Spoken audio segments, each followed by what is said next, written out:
मंच पर बैठे हुए मेरे सभी साथियों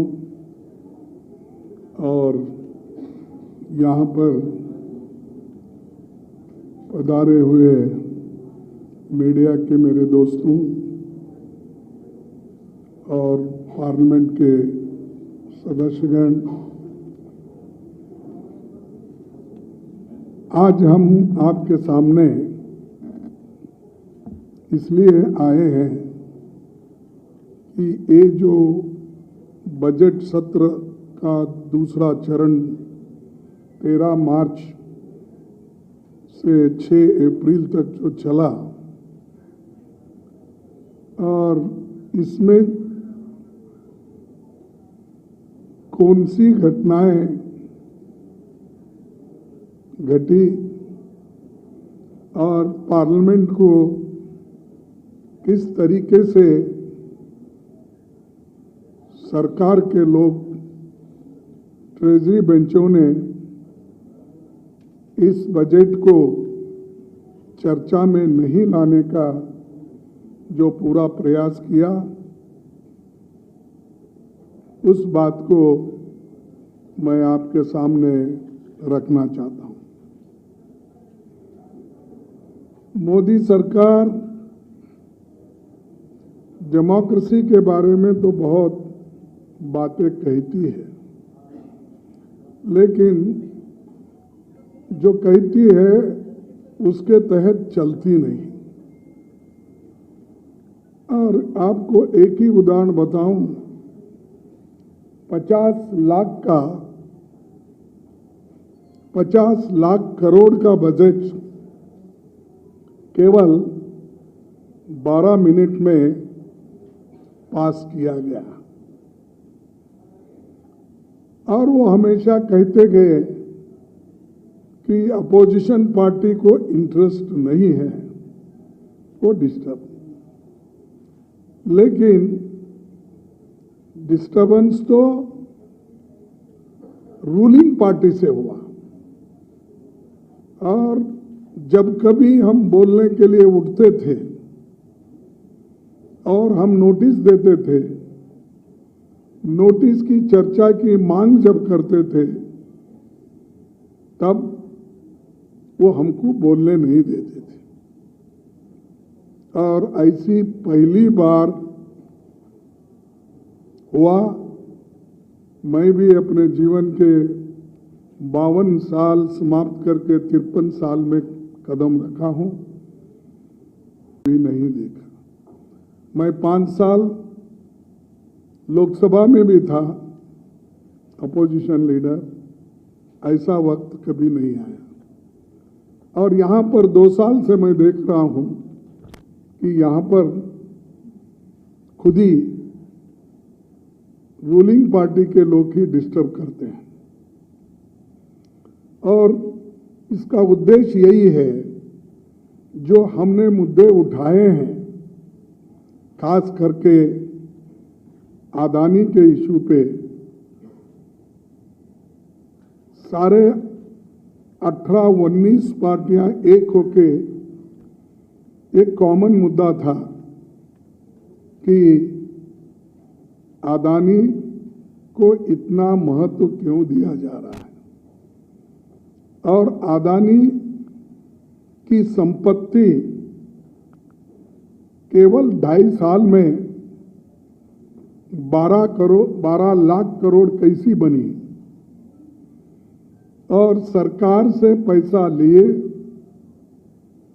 LIC से लिए, बैंकों से लिए, सरकार का पैसा और पब्लिक सेक्टर की संपत्ति उन्होंने खरीदा। यानी पैसा भी सरकार का और संपत्ति भी सरकार की। तो उसको अमीर बनाते गए 2.5 साल में इतनी बड़ी संपत्ति वाला आदमी देश में या विदेश में कोई नहीं होगा शायद। और मुझे और एक इसका सरकार इतना जो खासकर मोदी जी जो बढ़ावा दे रहे हैं, इसका मतलब क्या है? क्यों एक ही कैपिटलिस्ट को इतना सब संपत्ति सरकार की क्यों दे रहे हैं? एयरपोर्ट हो, पोर्ट हो, रोड हो, हवा में उड़ने वाले हवाई जहाज के अड्डे हो, तो ये सारी चीजें जमीन भी नहीं छोड़ी, रेल भी नहीं छोड़ा, पोर्ट भी नहीं छोड़ा। ये जो है, इससे ये दर्शाता है कि किसी एक को ही अमीर बनाना और देश की सारी संपत्ति जो गरीब लोग LIC में पैसे डाले हैं, बैंक में डिपॉजिट किए हैं, वो पूरी संपत्ति उनको देकर सरकार के सारे संपत्ति को खरीद रहे हैं। ये हम वहां उनको पूछना चाहते थे। और दूसरी चीज, राहुल गांधी जी लोकसभा में यही उन्होंने पूछा था कि अदानी की संपत्ति इतनी बड़ी केवल 2.5 साल में, तो ये कैसा बढ़ा? इसका विवरण दो, इसकी चर्चा हो। तब उन्होंने यही कहा, कितने बार आपके साथ वो फॉरेन ट्रिप में गए आए, आपके साथ कहाँ उनकी मुलाकात हो गई, जिन जिन देशों में आप गए, आप जाने से पहले किन किन देशों में उन्होंने आपसे पहले जाकर आपसे मिले, और किन किन देशों के प्रधानमंत्रियों से या वहाँ के बिजनेसमैन से या वहाँ के मंत्रियों से मुलाकात किए, और आपके वजह से उनको कौन सा ऑर्डर मिला, कैसा मिला, ये सारे डिटेल यहाँ पर चर्चा होना चाहिए।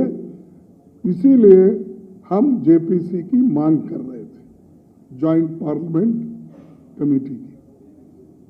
इसमें कोई उनको नुकसान तो होने वाला नहीं था, क्योंकि उनको 2/3 मेजॉरिटी है हाउस में, लोकसभा में, राज्यसभा में भी उनकी मेजॉरिटी है।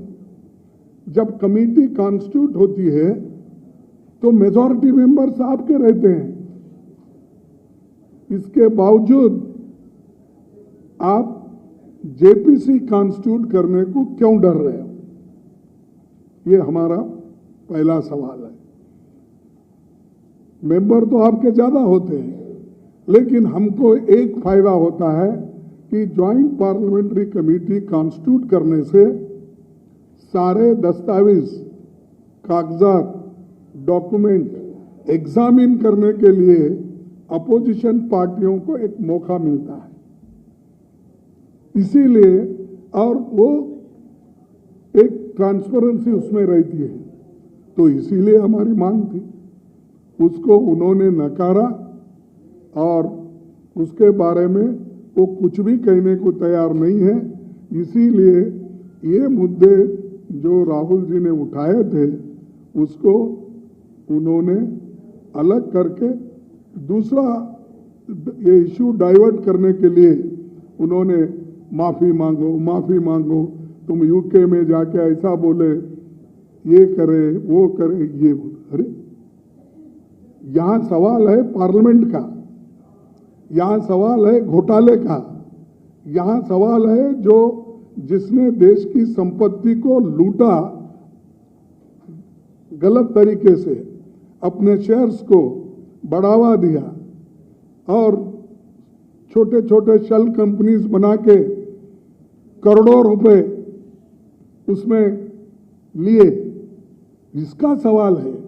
देश की संपत्ति बचाने के लिए हम सारे लोग कोशिश कर रहे हैं, लेकिन वो इसको मानने के लिए तैयार नहीं, क्योंकि दाल में कुछ काला है। कुछ संबंध उनके ऐसे होंगे जिस वजह से वो JPC करने के लिए तैयार नहीं है। ये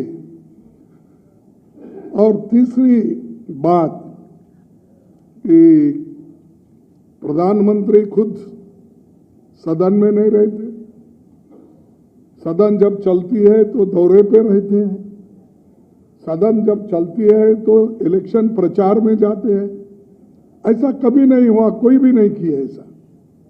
कभी एकादा कोई अर्जेंट वर्क है तो तब 1-2 दिन के लिए जाते, लेकिन हमारे प्रधानमंत्री तो जैसा वो कहते हैं कि सुब्रमण्यम सारी दुनिया का चक्कर लगाया और उसके बाद भी उसको जो मिलना था नहीं मिला, तो गणपति को मिला, ऐसा बोलते हैं।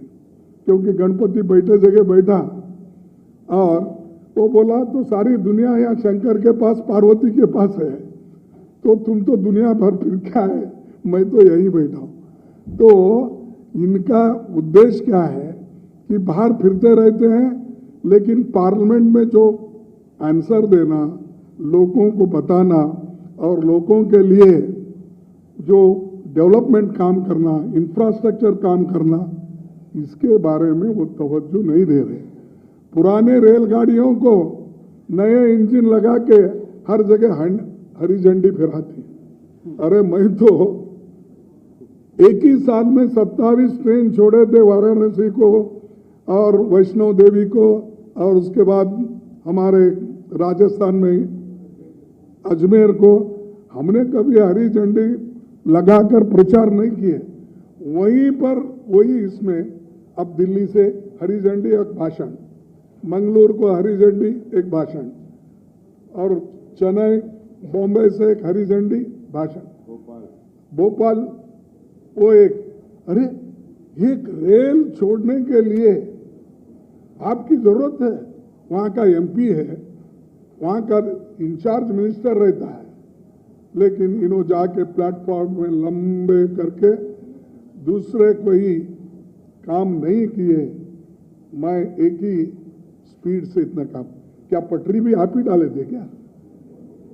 हाँ, ऐसा कोई एक नया योजना करके आप अगर, जैसा कि पीर पंजाब हमने किया था, पटरी भी डाली थी, टनल भी खोदा था, अरुणाचल का हमने किया था सब, लेकिन इनको हमेशा आदत है कि ये अपना इनॉग्रेशन होना, भाषण होना। तो भाई भाषण से पेट नहीं भरता, लोगों को राशन की भी जरूरत होती है, उसके तरफ ध्यान दो, ये हमारा कहना था। और चौथी बात ये है कि कोई खास करके राहुल गांधी जी के बारे में इसलिए बोल रहा हूं, जो हिंडनबर्ग रिपोर्ट के बारे में उन्होंने अपनी बात रखी थी, उनको डिस्क्वालीफाई एक सूरत के कोर्ट के ऑर्डर से 2 साल की जो सजा हो गई थी, हुई है, उसको इतना लाइटनिंग स्पीड से उन्होंने डिस्क्वालीफाई कर दिया। मैं आपको एक केस बताता हूं अपने इसका गुजरात का। एक गुजरात के एक एमपी ने, जिनका नाम है बीजेपी के अमरेली, हाँ, अमरेली एमपी नारायण भाई कचाड़िया, उनको तो लोकल कोर्ट ने 3 साल के लिए कन्विक्ट किया, लेकिन डिस्क्वालीफाई नहीं करे इमीडिएटली। फिर उसके बाद उन्होंने क्या किया था, एक शेड्यूल कास्ट डॉक्टर्स को 20 लोग जाके तमाचा मारे, उसको गालियां दिए, हमने फोन किया था, तुम नहीं उठाए, और वो बेचारे का अपराध कुछ नहीं था कि वो दूसरे पेशेंट को देख रहा था और फोन साइलेंट में थी। तब उन्होंने खुद आकर उसके ऊपर हमला किया। जब 3 साल का उसका कन्विक्शन हुआ तो सेशन कोर्ट ने उसको जो सेंटेंस नीचे दिए थे वही अपहेल्ड किए, उनका अपील रिजेक्ट हुआ। फिर उसके बाद में वो हाई कोर्ट में चले गए, वहां भी वो रिजेक्ट हुआ। उसके बाद में उन्होंने सुप्रीम कोर्ट में गए, वहां पर उनको पनिशमेंट ही हुआ, 5 लाख रुपए देना और कुछ माफी मांगना, ये उन्होंने कहा। यानी कन्विक्टेड, 3 इयर्स कन्विक्टेड, उसको 16 दिन का टाइम देते हो, लाइटनिंग स्पीड में उसकी अपील डिस्पोज आप करते हो, और हम यहां पर अपील डालते हैं तो उसको 1 महीने का टाइम एक्सटेंशन दे रहा है। तो ठीक है, हम कोई जुडिशरी के ऊपर कंप्लेंट नहीं करना चाहते, जो भी उन्होंने कहा है उसका स्वागत करते हैं, हम लड़ेंगे कानून के तौर से। लेकिन आप देखिए, एक आदमी को 3 साल की सजा होती है, उसका डिस्क्वालिफिकेशन नहीं होता है इमीडिएटली, और एक राहुल गांधी जी को 2 साल की सजा होती है डिफेमेशन केस में, क्रिमिनल केस में नहीं। तो उनको आप लाइटनिंग स्पीड में डिस्क्वालीफाई करते हैं, नोटिफिकेशन निकालते हैं, तो ये डेमोक्रेसी है?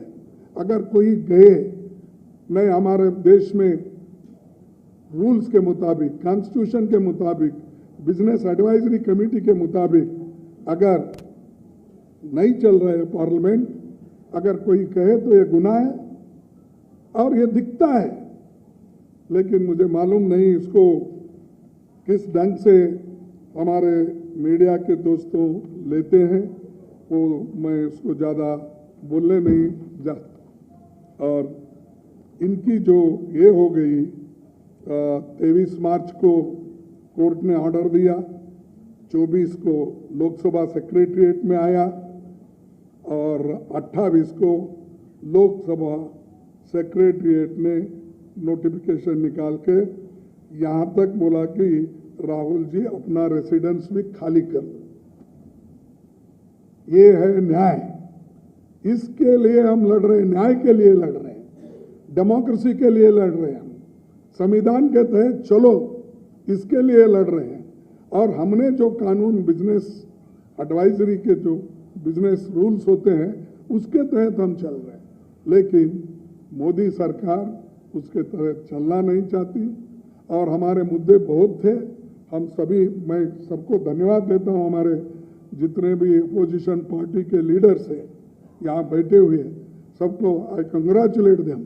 Unitedly they took this issue, they fought, and in spite of that the government is not taking serious, they are not thinking seriously, and meanwhile they suspended one woman member also, parliament member, Rajya Sabha member Rajni Patel. She was agitating as per rule, and naturally, and so long, इतना लंबा किसी को शिक्षा नहीं मिली। Anyway, अभी वो तो chairman साहब के पास पेंडिंग है, मैं उस पर ज़्यादा कमेंट नहीं करना चाहता हूँ, लेकिन ऐसी चीज़ें चल रही है और एक को 16 दिन तक रिलीफ मिलता है और 3 साल की सज़ा होने के बाद वो बीजेपी का मेंबर रहने से उसका कोई संज्ञान में स्पीकर लेते ना कोई लेते। तो इसलिए दोस्तों, हम आपके पास आ रहे हैं क्योंकि बार बार हमको ये कहा जा रहा है कि अपोजिशन के लोग सदन चलने नहीं दे रहे, ये चोर उल्टा कोतवाल को डांटे, ये बात है। अरे हम अंदर आते, जब मैं नोटिस पढ़ता हूँ 265 का, अभी ऐसा पेपर लेता हूँ तो उधर से माफी मांगो, माफी मांगो, खास करके राज्यसभा में माफी मांगो। अरे कैसा मांगते हो? तो डिस्क्वालीफाइड हो गए, डिस्क्वालीफाइड मेंबर अंदर आके माफी मांगता है। अच्छा, वो राज्यसभा मेंबर भी नहीं है, वो लोकसभा के मेंबर है, आप क्यों उठाते हो? नहीं, सरकार में चल रहा है, अंधेरी नगरी चौपट राजा बोले जैसा ये चल रहा है। तो इसलिए मैं तथ्य सामने रख रहा हूं, हम पूरा कोऑपरेट करने के लिए सारे मेंबर तैयार थे, तैयार है। देश के हित में जो भी चर्चा करना चाहते हैं उसके लिए हम पूरे लोग सतर्क होके बैठे थे। लेकिन सरकार का मंशा ये था कि पूरा बजट सेशन वॉश आउट करना, तो उन्होंने अपना काम किया। ये एटीट्यूड को मैं कंडम करता हूं। अगर यही एटीट्यूड रहा, इस देश में डेमोक्रेसी बचेगी नहीं और आहिस्ता आहिस्ता डिक्टेटरशिप की तरफ ये जा रही है। इसलिए इतना कह के मैं अपने दोस्तों से कहूंगा कि दो शब्द वो भी कहे। यहाँ हमारे मंच में 19 पार्टियों के संसदीय नेता मौजूद हैं। मैं उनसे गुजारिश करूँगा, अगर कोई बोलना चाहते हैं वो बोले। हालांकि खड़गे जी ने विस्तार से जो लोकसभा में हुआ है और राज्यसभा में हुआ है, माफ कीजिएगा मैंने गलत जानकारी दी आपको। लोकसभा एडजर्न हो चुका है साइने डाई, अभी राज्यसभा बाकी है, 2 बजे को एडजर्न होगा साइने डाई। पर अगर किसी नेता को कुछ कहना चाहते हैं या हम सीधा सवाल ले सकते हैं, किसी भी नेता से आप सवाल पूछ सकते हैं। यहाँ 19 पार्टियों के नेता मौजूद हैं। मैं आपको लिस्ट दे दूंगा। यहाँ 19 पार्टियां हैं जो रोज नेता प्रतिपक्ष के कमरे में मिलते हैं 10 बजे। सारी की लिस्ट आपको मैं दिलवा। 19 पार्टियां हैं। मनोज झा को कहीं जाना है, मनोज झा जी उनको जाना है। हाँ, आप सवाल पूछेगा और आप किसी से भी पूछ सकते हैं। आप बोलिए सब। अच्छा, बालू जी। No. बालू जी wants to No, speak. please hear me. You let them ask the question, so you will answer. Okay. So you can ask the question in Hindi or English. English. Anybody, you can direct it to anybody of the 19 parties who are present on the.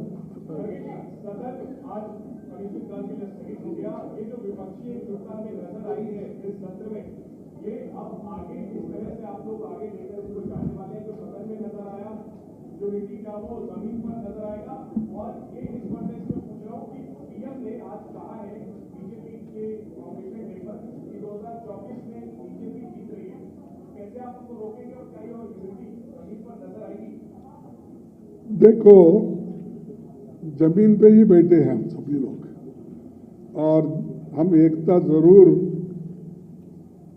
लाएंगे। लाने की तो पूरी कोशिश हो गई है। हमारे इश्यूज देश को बचाना, देश में एकता रखना और देश के एकता और अखंडता के लिए काम करना और डेमोक्रेसी और संविधान के लिए हम सभी बद्ध हैं।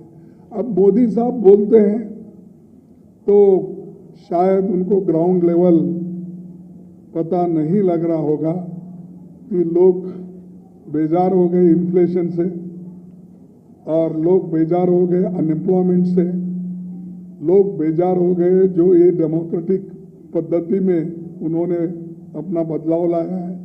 तो इसीलिए वो कहते रहते हैं, लेकिन हम अपना काम करते रहेंगे। एकता से हम एकजुट होकर आगे के चुनाव में लड़ते रहेंगे। हाँ, मौसमी जी, 1 मिनट रवि, 1 मिनट मौसमी।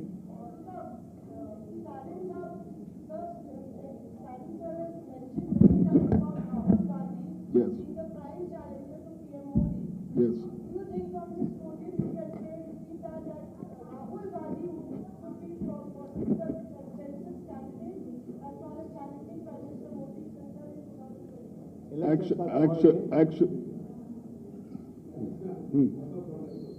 Actually, the BJP is in a state of jittery. That is why they want to have the head of Rahul Gandhi. After the Bharat Jodo, this BJP and the association of the ruling party people, they are very much afraid of Rahul Gandhi. That is the main thing for all those happenings in the parliament for the past 15 days. Because of their hegemonical attitude and they have disturbed the house, and it never happened. This is the first time wherein the ruling party has gone for upsetting the running parliament. This is very sad. This is the first time in the history of the Indian parliament. So your question, see all the political party leaders, all the 19 political party leaders, Congress is going to have a united front on the, to collect all the party leaders together. Party leaders mean not parliament party. Leaders outside the real party leaders, they will unitedly decide the things what we wanted to have it. Haji Ravi. Haji Ravi, no supplementary, please, Ravi. Ravi. I have one word, Mr. Ravi. See, look, you have right before you all the opposition parties who were distanced, who maintained some distance and differences. But today you are seeing how it is getting evolved. We are becoming so strong, so concretely strong, that all the efforts of the opposition to divide us have failed. We are today united, stand right before you on the ground. What happens tomorrow, please let us leave it, because we are working all to see that how we come together. The question, I don't know why you are always obsessed with the leadership issue. A nation will certainly be led by a person, led by combination of ideologies and the programs. So that we are trying to do, whatever we are trying to do is to see that kind of a program is on the board and we are all on the same page. Haji Ravi.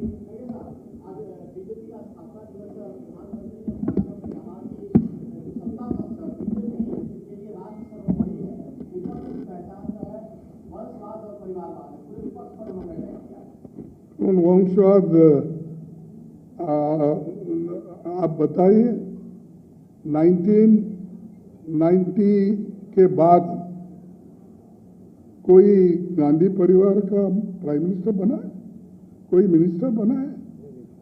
हाँ, बताओ। चुप, आपको कोई subject नहीं है, इसीलिए कहते हैं गांधी परिवार, गांधी। अरे गांधी परिवार तो ना मिनिस्टर बने, ना प्राइम मिनिस्टर ने, और गांधी परिवार के लोग जब एजिटेशन करते हैं, देश को जोड़ने का काम करते हैं, भारत जोड़ने का काम करते हैं, तो उनको आप डिस्क्वालीफाई करते हैं। जो शेड्यूल कास्ट को मारता है उसको 16 दिन टाइम देकर बहाल करके सदन में लाते हो, और जो देश के लिए लड़ता है, मरता है, धूप में, छांव में, बारिश में, बर्फ में, उसको आप गांधी परिवार, गांधी परिवार। कहाँ है गांधी परिवार? गांधी परिवार तो लड़ते रहते हैं, मजा तो दूसरे लोग कर रहे हैं, और जो मजा कर रहे हैं वही बात बहुत करते हैं। हाँ, चलिए 1 minute, Hasan.